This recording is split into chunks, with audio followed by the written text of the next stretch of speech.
Also, behold my shirt. I'm deeply in love with it. It's a NASA taco shirt. Nice. I love it. Anyways. So, how's the lecture in general? He seems to get more and more aggravated with us not knowing this stuff. So. Well, probably because you just did the lab on this. So he's like, you know, he's asking questions on the respiratory system. Yeah. Yeah. Yeah. But how, like, were there any questions about it? Anything that was confusing? I don't think so. That's good. I grabbed my notes. I don't know why I sat down. And branches and stuff like that. So. Huh? It's, you know, branches of that. I mean, we've been learning about that. I've been personally learning about this since high school. Yeah. So. Yeah, and you just did it in lab. Does the pressure and like the pressure differences make sense? That and was how actually, inspiration happens? That was something that, like, every time he mentions the pressure thing, Mm-hmm. I immediately think of, oh, well, what about like when you're up in high altitude and stuff like that? Mm-hmm. So, I mean, he just said it, you just try to adjust. It compensates. Yeah. Did you need to sign on this one? I need to sign. There you go. Yeah. Did you text Randy? I did, yeah. Okay. Yeah, she said she must have misread my message. So I don't know what happened. I'll have to ask her. But also for the internet people, if it's not an official email, if like it's not an official email by me, Doc, or the SI coordinator, I'm here, same time, same place. So that's the only reliable way of knowing if I canceled. Okay. So I kind of just had a couple things from the respiratory, because we kind of just did anatomy, really. Just a couple of things that I thought were useful to know. One was the cartilage in the larynx, the different kinds of cartilage. So I need some chalk. Well, you have an abundance of it. So. I do. I have quite a bit of chalk. We're gonna go orange today. All right. So we have cartilage in the larynx, right? How many different? There's four general types. There's like 9 total, but we don't need to know that.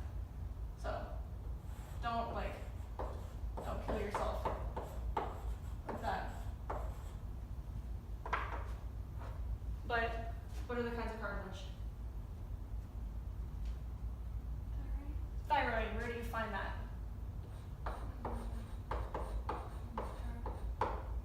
I'm sorry? Right there, yeah. What is the structure, like the layman's term for the structure that the thyroid cartilage is? The Adam's apple, yeah. So the thyroid cartilage makes your Adam's apple. Oh my gosh. I don't remember doing those. He kind of went over it briefly, but I thought that these are possible, like, it's possible there would be a question or two on the test about it. What else? Let's see. What other cartilage? Cricoid. And I did not realize until the lecture that I had been spelling it and pronouncing it as circoid, but it's cricoid. So anyways, what does the cricoid cartilage make up? I know, right? No. I just realized that's why I don't know it, because I wasn't here. Yeah. It's like, shit. Well, there you go. So, cricoid cartilage. But this was in the lab too, the cricoid. Okay. So what does that make up? It's like rings. The rings around The esophagus. not the esophagus. The esophagus is part of the digestive system. Oh, my bad. The larynx and the trachea. Yep. Yeah, so these are the rings. So then the epiglottis is a type of cartilage. What type of cartilage is that? It was kind of like briefly mentioned. What's elastic? Elastic, exactly. You have a good memory. Elastic is the epiglottis. And there's one more it's what the vocal cord's attached to. A retinoid. Do you study like 24/7 No. or something? No, actually I don't study. My gosh. But I do remember those things. Hello. Retinoid is the vocal cord. So it's what the true vocal cords attach to, because they're just little membranes. So they attach to the arytenoid cartilage. And like I said, there's like 4 others, but we don't need to know them. I think he lists them in his PowerPoint, or he talks about them in some way. But he mentioned that don't like kill yourself memorizing all the cartilages. I would memorize, I know where these 4 are, and then the rest of them are kind of just like if you want to get into speech therapy or ear, nose, and throat doctor or something like that. Then that'd be important, but my friend has to take physiology and anatomy of speech next semester, and it's literally like 2 classes, one on how speech is produced and one on the anatomy. Like 2 whole semesters, like I don't even know what you're gonna be doing, but it's gonna be rough. And she hasn't taken human anatomy. Like rest in peace, Victoria. Okay, so we're going over the respiratory system from the lecture. I was on here Thursday, so was Okay. that Thursdays? Probably. Yeah. Okay, cool. That's funny. Ironic, because I was out Oh, with nice. respiratory. Really? Mm-hmm. That's not fun. No. It's not. I'm sorry. It's okay. I Um, got it from my nephew. oh, lovely. Mm-hmm. Children. Okay. So the bronchioles, right? Just in general, what are the well, first of all, you can call it the bronchi tree, right? Because it looks like a tree, which I think is fun. I like calling it the bronchi tree. So what's the so once the trachea breaks off, it splits, right? What does it split into? Primary. Primary. And then what does it go to? Then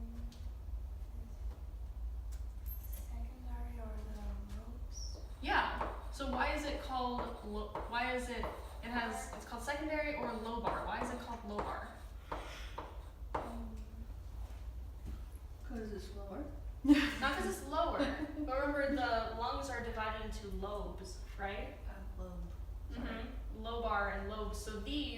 So the secondary bronchi are now feeding. So the primary, there's only 2, and they're feeding the whole lung, right? And then these are more specific, and then you have, so the primary break off into little secondary bronchi that feed each lobe. Right? I'm a little confused by that. Can you go over that with me again? Yeah, so you've got the trachea, right? Mm-hmm. And then they break off into the primary bronchi. So here's the primary bronchi. And then there's a lung here, and I'm gonna butcher this, but that's what it is. That is not the shape of a lung.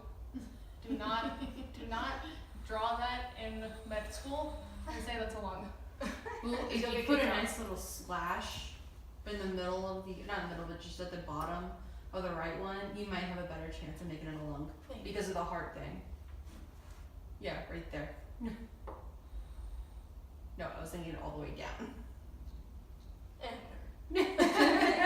That's a small heart. It's just the Grinch's lungs. That's okay. It's the Grinch lungs. Exactly. Yeah, Grinch needs lungs so that he can say mean things. So this is the right side, right? And this is the left side. So how many lobes does the right side have? 3. Yep. There's 3. So there's one here, right? And then one here. So see, this is lobe 1, lobe 2, lobe 3, and then there's just there's just 2 in here. On the left, so there's 1 and then 2. So the primary bronchi is feeding the whole lung, right? and then it branches off into, you've got this little lobar secondary bronchi that feeds that one, a secondary bronchi there, and a secondary bronchi that goes there. So see how they're going to the lobes? So that's why they're called lobar. Okay. Yeah.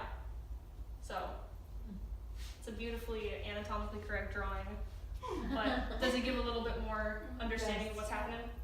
Yeah.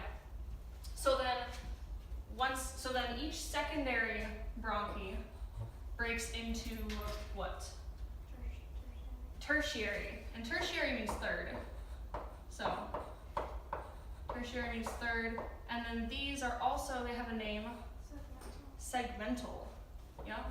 Because each lobe of the lungs has segments. So the lung is divided into lobes, and then each lobe is divided into segments.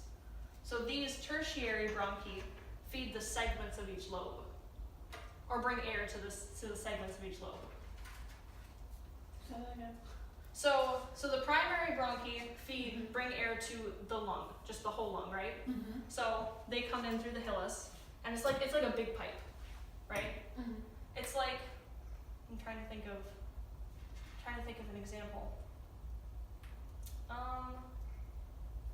don't think it'll work. So basically, we'll just go this way. So the primary bronchi are just going to the whole lung, right? So they're feeding the whole lung, and then then they breaks off into secondary bronchi that split and now bring air to the lobes of the lungs. And then within the lobes of the lungs, there's segments, like mini lobes inside the lobes. Yeah. I'm just gonna say lobe a bunch more times. And so that's what the tertiary bronchi are doing. They're bringing air to the mini lobes, the segments within the lobes. So it's almost like, you've got a big tube breaking off into two smaller tubes, and then they just keep branching, like branches of a tree. It's literally, that's why it's called a bronchi tree, because it's like an upside down tree. So the trachea is the trunk, and then the primary bronchi are the two big branches. If the trunk were to split, right? It'd be the two big branches, and then the secondary would be like the medium-sized branches, then the tertiary would be the small branches. It's like communication. Yeah. Yeah. If you were to take a big, a big new law, and then it gets passed down to the governor. Mm-hmm. The governor passes it down to the county, and then the county passes it down to the city people. Yeah, you need to. That's how I figured it out. Yeah, no, that's good. Because if you were to just have the primary bronchi just blow all the air into the alveoli, it wouldn't get into all the alveoli. There's too many. It's too detailed. It's too small, and you would burst the alveoli and you die. So you don't want to do that. So you want to divide that air and bring it to as many spots in the lungs as possible. So it's like blood vessels. You have big arteries and then arterioles and then capillaries. It's the same concept, just with bronchi. So does that make more sense? Cool. All right, and then in the trachea, there's thought you might ask something about this. What are the cells lining the trachea? Yeah. Like cilium? Ciliated. What are they? What size are they? Kind of shape. What shape are they?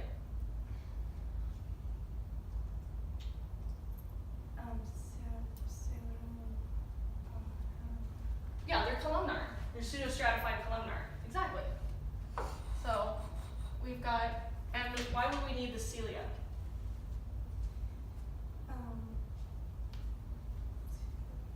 For the mucus and endeavors. Exactly, yeah. Because the cilia, remember cilia are the little anemone things on the tops of cells? And the cilia are there to push mucus and move things. So you don't want mucus just sitting on top of these cells. It does nothing. You want to push it all back up to get all the dust and stuff that sticks to it out. So we've got cilia here and columnar cells. And then what are the cells that produce mucus? G?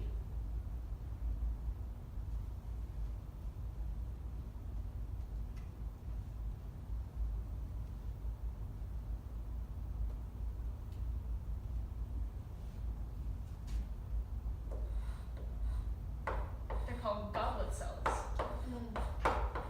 Yeah, we talked about them a tiny bit in anatomy 1, but the goblet cells produce the mucus, and then the cilia on the columnar cells move the mucus. So, yeah, so that's, I mean, he might ask something about that, maybe. I'm not sure though. It seems pretty detailed. The goblet cells produce mucus. Mm-hmm. Yep. Yeah, the goblet cells produce the mucus and the And that's ciliated columnar. basically your cleaning crew for our trachea. Exactly. Yeah. It's a bunch of little guys with brooms sweeping through the air, like little dusters, just like flailing through the air, catching dust and moving it. Which now that's a really funny thought. Okay. So then, what is the so once you've gotten down to the lungs, right? And now it's time to actually have some gas exchange. Where do you have gas exchange? What is the functional part called? The alveoli, yep. So alveoli is plural, and alveolar is singular. So that's a bunch of alveoli, and then if we zoom in on a single alveolus, we've got this little circle guy, right? And there's a couple different kinds of cells in the alveolus, by itself. Well, first of all, what's it made of? What is the thinnest possible membrane that you could have? What are the cells that make it up? Simple squamous, yeah. One layer of super thin cells. So these are simple squamous. And these simple squamous cells, I'm going to write it over here. These simple squamous cells actually have a specific name. So you can imagine that this is made up of all these tiny cells, and I just don't want to draw them all. But what's the name for them? Do you remember? Did you say it was alveoli? Or Alveolus, yeah. So these are alveoli. Alveoli, and I keep wanting to write an I, but it's an E. And then this is an alveolus.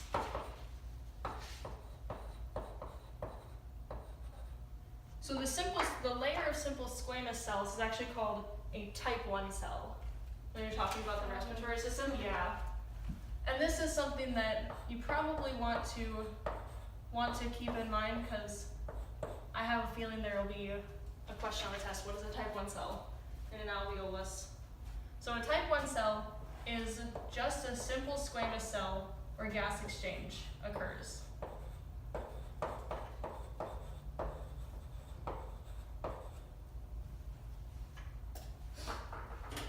So, and what are the two main gases that we're exchanging? Yep, oxygen and carbon dioxide. So then, a type 2 cell,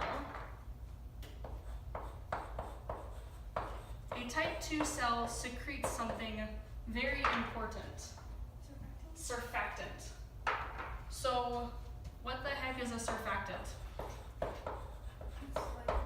like a protein that prevents the walls of the alveolus to stick when. Exactly. So, did you ever do in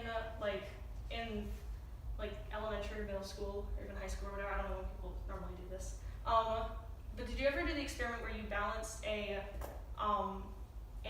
needle on the surface tension of the water, and then you added a drop of soap to it? No? Am I the only one? Mm-hmm. It was cool. You should do it. So water has surface tension, right? Because oxygen and hydrogen love each other, and even if they're bonded to each other, like you have two hydrogens married to one oxygen, they're still unfaithful, and they're gonna go after the other oxygens. So all the water molecules are gonna want to stick together. So that's why water has surface tension, that's why bugs can walk on top of water. And that's fine for bugs, but in our lungs, these little alveoli, these little alveoli, are super small, and they're super thin. So if it was just water lining these, because you need to lubricate them somehow, if there was just water lining these, then the water would stick to itself, and these little alveoli would collapse.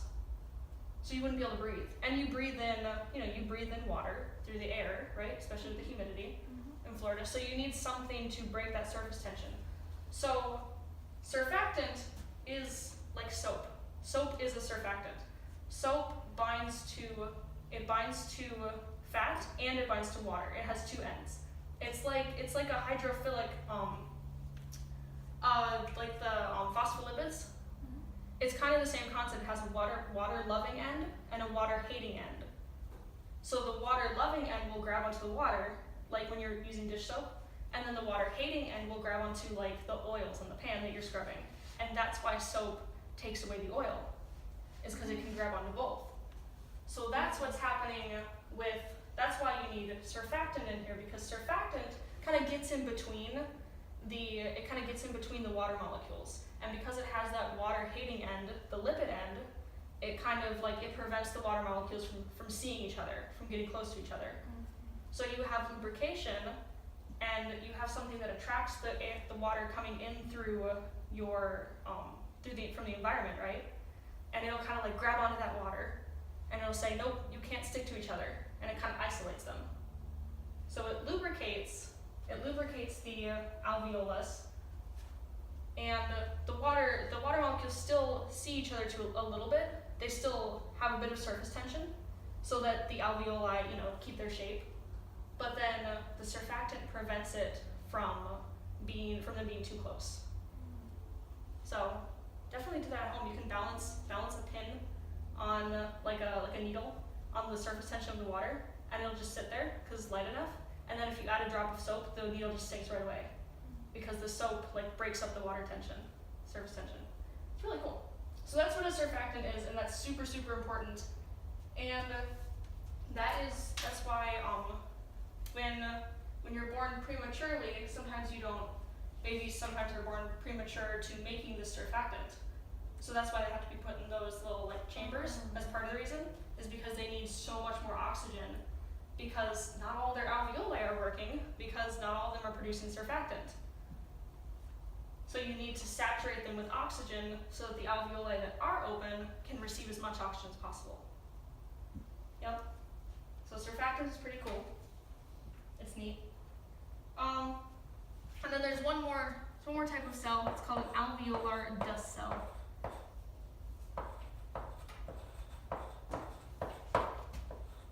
And what does that do?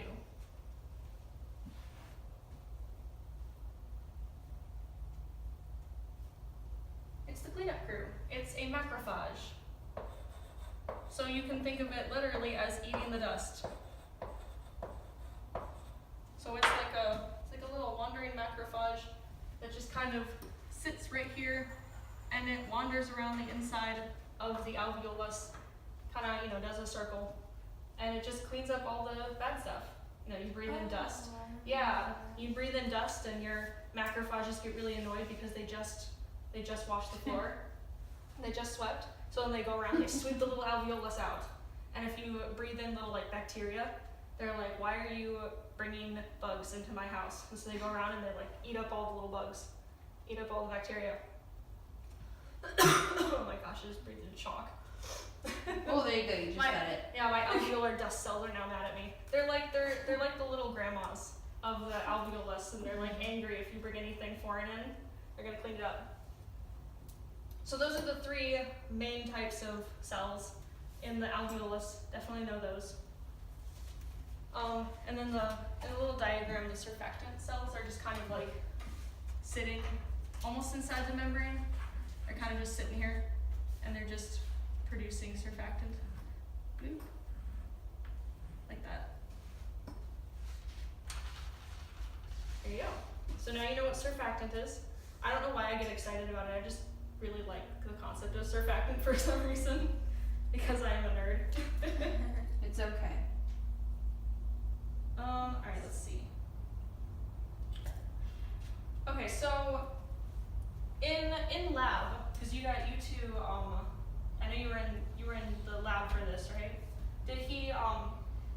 he talk about the pressures of breathing? I know he did in your lab.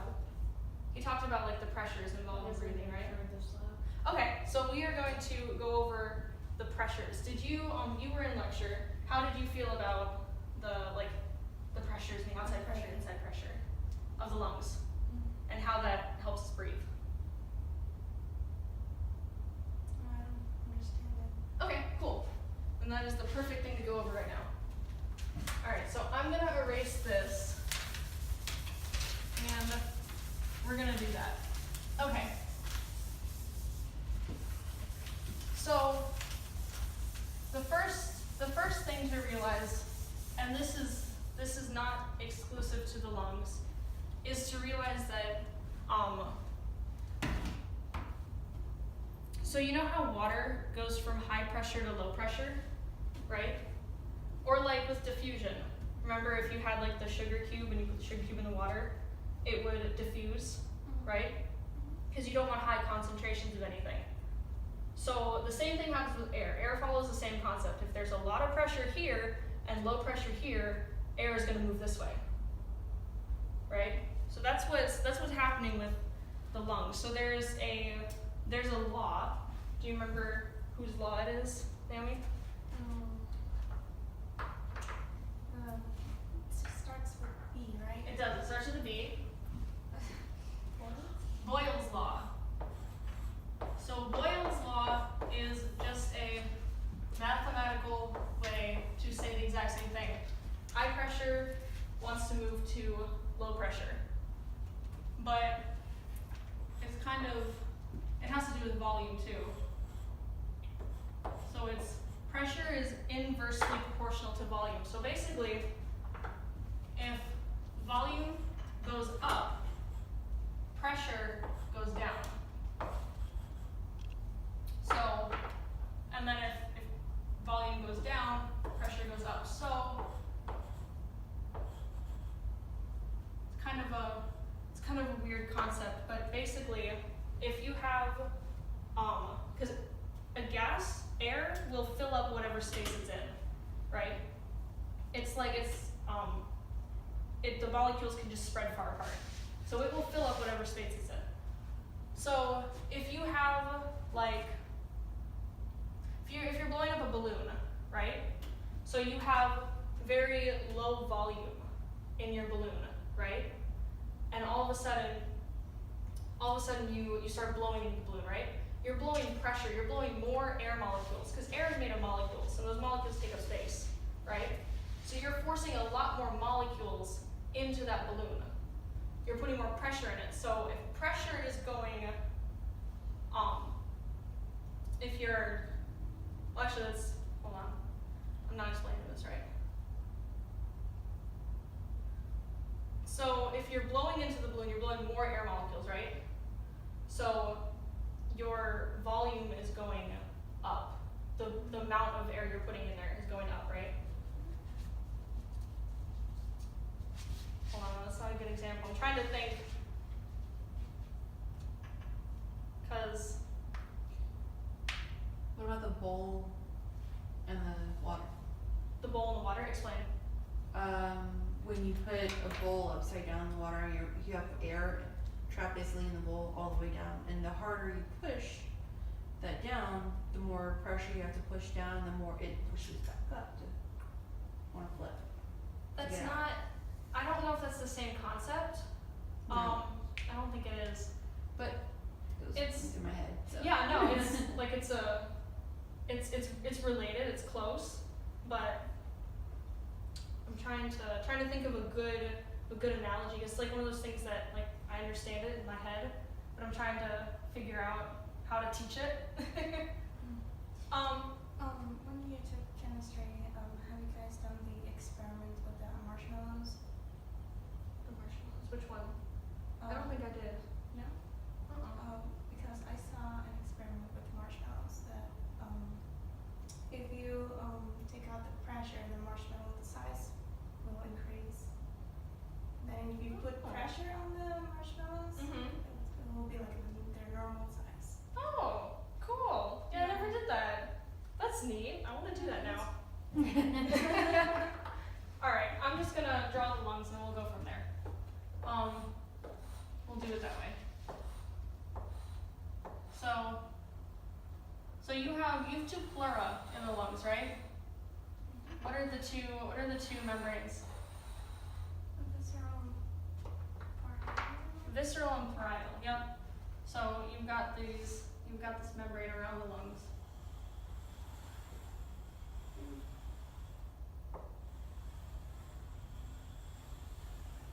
Okay. So this membrane, the pleura, has fluid inside of it, right? So it's filled with a fluid, and it's like lubricating fluid.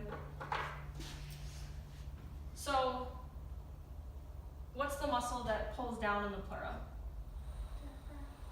The diaphragm, yeah. So the diaphragm kind of sits here like this, and it's like it's mounded, right? It's a little mound, and it kind of attaches to the pleura. So inside, here, I'm gonna get the charts so I can remember the numbers. So inside the lungs, or I guess I should say outside. So outside, the air pressure, just normally, the amount of air pushing down on you is 760 millimeters of mercury. And that's just, what is it, mmHg. And that's just because people usually measure it in mercury. How much mercury fills a tube at the pressure. It's weird. But it's 760 millimeters of mercury. So then, but the inside of your lungs is actually less. It's 756 millimeters of mercury. So if you have more pressure outside and less pressure inside, where is the air going to go? Inside. Inside. To try yeah. to even out. Exactly. So this is your lungs at like resting state. So if you don't breathe for a second, this is the pressure that your lungs are going to be at. So your lungs stay at a lower pressure to keep them inflated.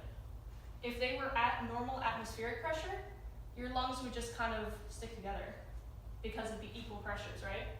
So you want them to be a little bit inflated.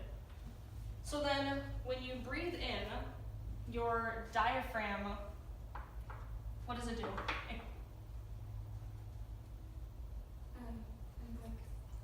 It contracts, so it kind of goes flat. Yep. So your diaphragm contracts and it goes flat. I don't know. Oh. That's beautiful.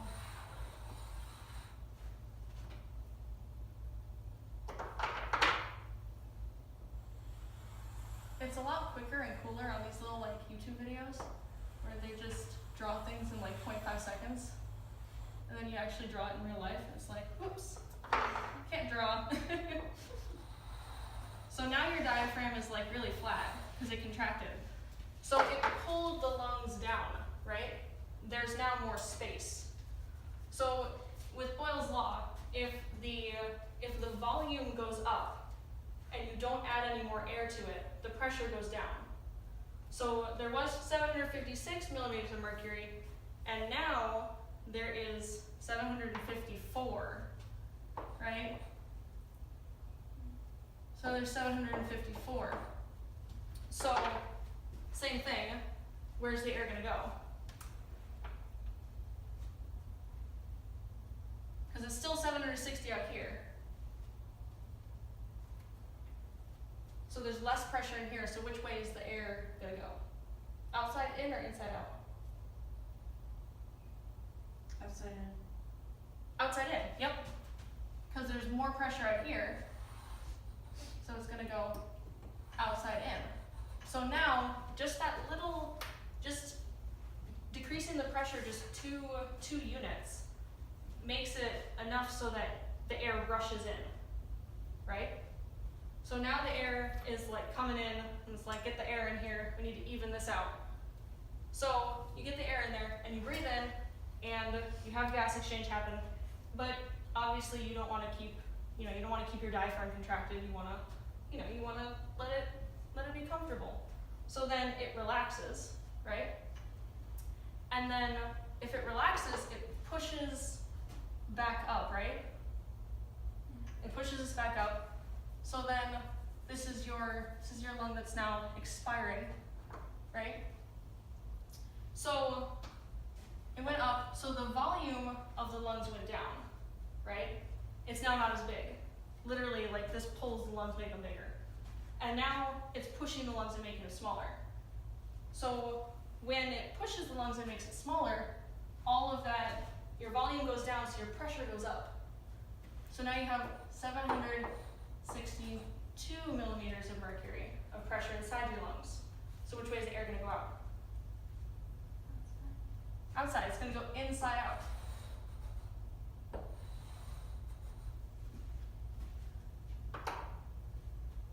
So, do you kind of see how that's working together? So it's not, so you're not like, when you breathe in, it feels like you're sucking air in, but you're actually not. You're just opening your lungs up so that the air flows in naturally. And then when you, it's kind of like you have a water balloon almost. It's kind of like you have a balloon, you hold it underwater, right? And if you open your hand, then it fills the balloon. And if you close your hand, then the water goes out of the balloon. You're not actually sucking, like you're not actually like forcing the water in, you're not pumping it in. It's going in there by itself, because it's going down its pressure gradient. So that's the same thing that's happening here. So when you breathe in, you're opening your lungs up, you're decreasing the pressure, the air naturally goes in, and you get new air, right? And then when you relax, your diaphragm it contracts, or it mounts up again, right? And then it pushes your lungs up, it makes them smaller. So then you have more pressure in here, so you're kind of like squeezing the water balloon, and the air all has to go outside because it's upset that it's under too much pressure. And then you can sing the Queen song, Under Pressure. So does that make more sense? And this, if you weren't in the lecture, this is definitely something that you'll want to look up a YouTube video for, because I am, I'm not the end all be all. There's people who can explain this better because they're actually teachers, because I'm not an actual teacher. So definitely look up some YouTube videos on this, because this can get confusing, but it's a simple concept once you go over it a couple times. But it's very important. So, the numbers are not so important as the concept of, I would remember that 760 is outside pressure, because if you remember 760 is outside pressure, then if he gives you a number, you can figure out what's happening. If he gives you a number that's lower than 760, you know that air is coming into the lungs. If he gives you a number that's higher than 760, you know air is going out of the lungs. Definitely, so remember 760, don't really worry about the rest of the numbers. She's, little reasoning. And then Boyle's law, I remember this. This just means inversely proportional. If one goes up, the other goes down. That's what this little symbol means. I don't know why. It's a little fish thing. Whoever created these math symbols, I'd like to talk to them, because they don't make sense. Oh, I thought you were writing POC. Yeah, no, it's not. It's not POC. It's P. This little weird Fish. ribbon thing. Yeah, like a ribbon fish thing. And then this. Then 1/V. Okay. Yeah. Yeah, I literally wrote POC. Yeah, no. That's why I'd like to talk to these people. All right. So, are there any questions about this?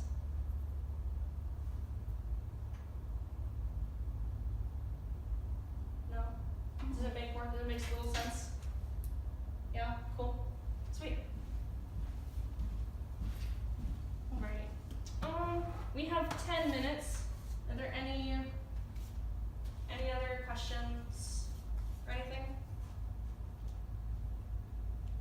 How was lab? You guys did the digestive lab, right? Oh, what? The digestion lab? I didn't get to go. I went in so I could just take my test, Mm-hmm. and I was sitting in there for 30 minutes, Mm-hmm. and he didn't show up, and I told him already, before the lecture, I gotta go and pick up my kid. So I didn't get to take any of it. Mm-hmm. Yeah. I was really pissed off. Cause I thought it was just gonna be like, boom, he's right there, take my quiz and go. Oh, But, yeah, I know on Wednesday he was talking to some students who had questions. So, but how did y'all find the digestion lab? It was cool. Last lab we went to for the urinary system. Oh, the urinary system, okay. Yeah, that one's a fun one as well.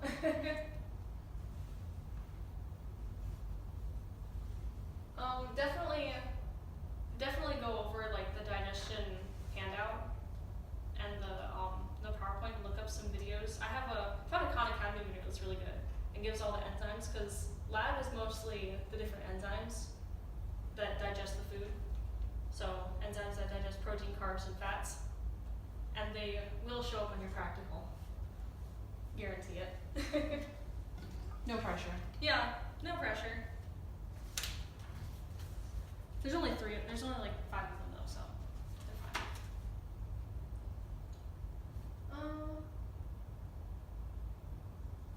Cool. So are y'all good with this? Yeah? Sweet. Yeah, and this is the only like physiological thing that we went over in the last lecture. The rest was anatomy, right? Yeah, I'm just double checking to make sure that I had my head screwed on straight that day. So the rest was anatomy. This is the only like physiological thing. I will attach some videos that are really good. There's a YouTuber who makes these. She's got this like little playlist of like 4 videos. Her name is Dr. something Siddiqui, but she's a student doctor. She makes these really great videos, and she explains this super quickly and nicely because she draws and she speeds it up, so she can draw like 10 times faster than I can. But yeah, I think that's it, unless there are any questions. Cool. Did y'all sign in? Y'all sign in? Yay! Try to get that 10 points. Exactly. Yeah. Yeah, there's a lot of people that there's a couple people that have hit 10 points.